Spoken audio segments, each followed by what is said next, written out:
Question number 10, Iain Lees-Galloway. Thank you, Mr Speaker. My question is to the Minister for Workplace Relations and Safety and asks, does he agree with Port of Tauranga Corporate Services Manager Sara Lunam that they are, quote, not responsible for other companies' employees on Port of Tauranga? Honourable Stephen Joyce. Mr Speaker, on behalf of the Minister of Workplace Relations and Safety, no, not necessarily at all.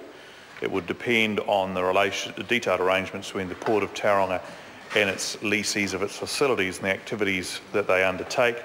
The Health and Safety and Employment Act sets out duties of employers, persons in control of places of work and contracting principles, and it's quite comprehensive.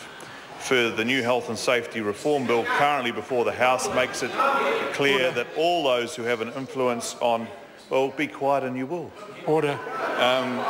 Makes it clear that all those who have influence... Order. The members are complaining they can't hear, but if they continue to interject and yell at the Minister, then they've got no chance. Order.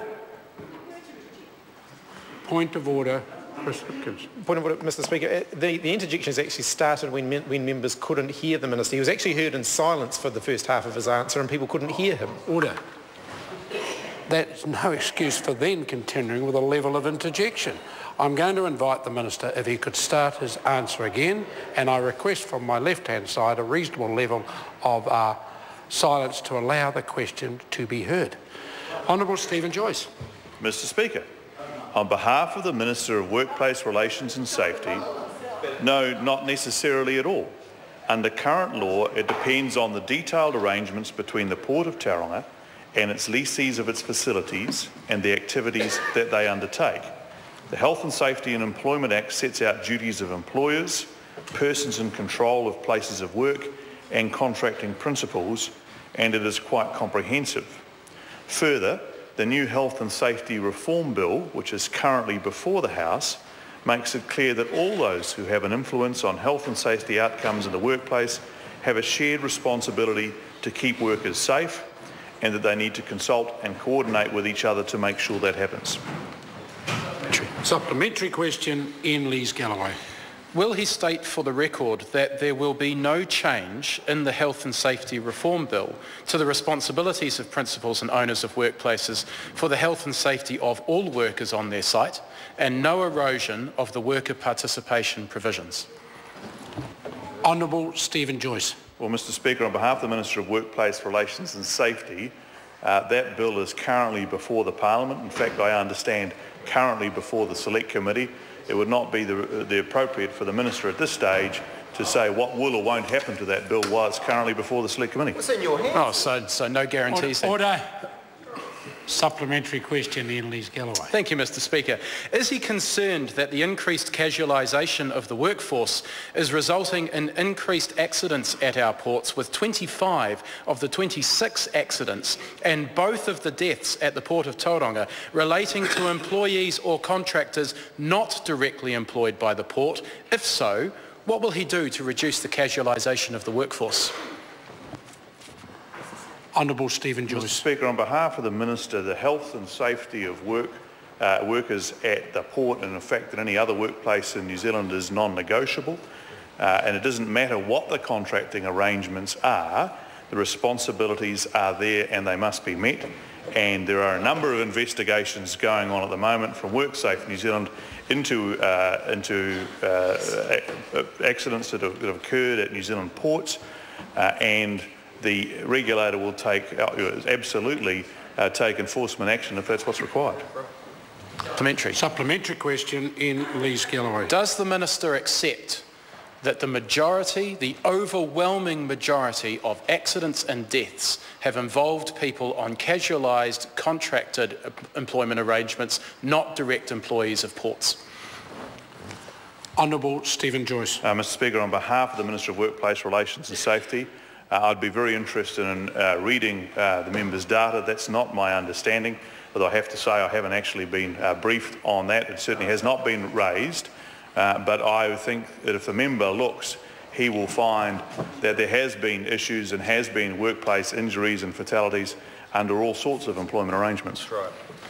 Supplementary. Supplementary question, Iain Lees-Galloway. Will he undertake to do a full sweep of site inspections, as was done for the forestry sector, to stop the shameful toll of 7 deaths and 133 serious accidents that have occurred at our ports in just the past 3 years?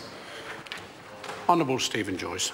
Well, Mr Speaker, on behalf of the Minister, it is clear that any workplace fatality is unacceptable. But we have in fact set up a new regulator, WorkSafe New Zealand, which was established in December 2013 to take a stronger monitoring and enforcing compliance with the law.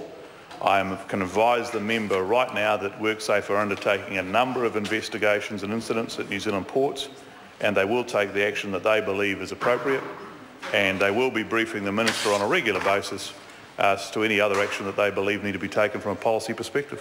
That'll be a no then. Supplementary. Order. Point of order. It's the second or third time the member has got up and tried to characterise the answer, and this is a serious subject, and I think the flippancy with which he's approaching it is inappropriate. Order. Order. It is indeed the second time that I've noted the member stand and start his supplementary question that way, which is unacceptable. I warned him last time not to do it, and he's continued to do it. I'm very tempted to complete this line of questioning, and certainly if that habit was to continue from that particular member, that would be the action I'll take. On this occasion, I'll give him the benefit of the doubt. Supplementary. Supplementary question, Iain Lees-Galloway. Does he consider appropriate rest and meal breaks to be necessary for port safety? If so, why is he pursuing changes to remove minimum entitlements to rest and meal breaks from the Employment Relations Act today? Honourable Stephen Joyce. On behalf of the Minister of Workplace Relations and Safety, the member is incorrect in his assertion. Nothing in the Employment Relations Amendment Bill affects the obligations on employers to keep their workers safe, and any member that represents that is misrepresenting the bill in the House this afternoon. That's right. It is up to employers and employees in the bill that's yet to pass the House to negotiate what breaks are reasonable for their workplace, but employers must meet the health and safety obligations in their workplace at all times. We're strengthening health and safety law. Question number, order, point of order, Honourable Stephen Joyce. Well, Mr Speaker, the members again characterised the answer immediately after it's been answered. On this occasion there's a difference. The member's interjected, not a helpful interjection, I accept that, but it wasn't as if he did it at the start of his question, which the issue I addressed earlier. Question number 11, Paul Foster-Bell. Tēnā koe, Mr Speaker. Sir, my question is to the Minister of Transport.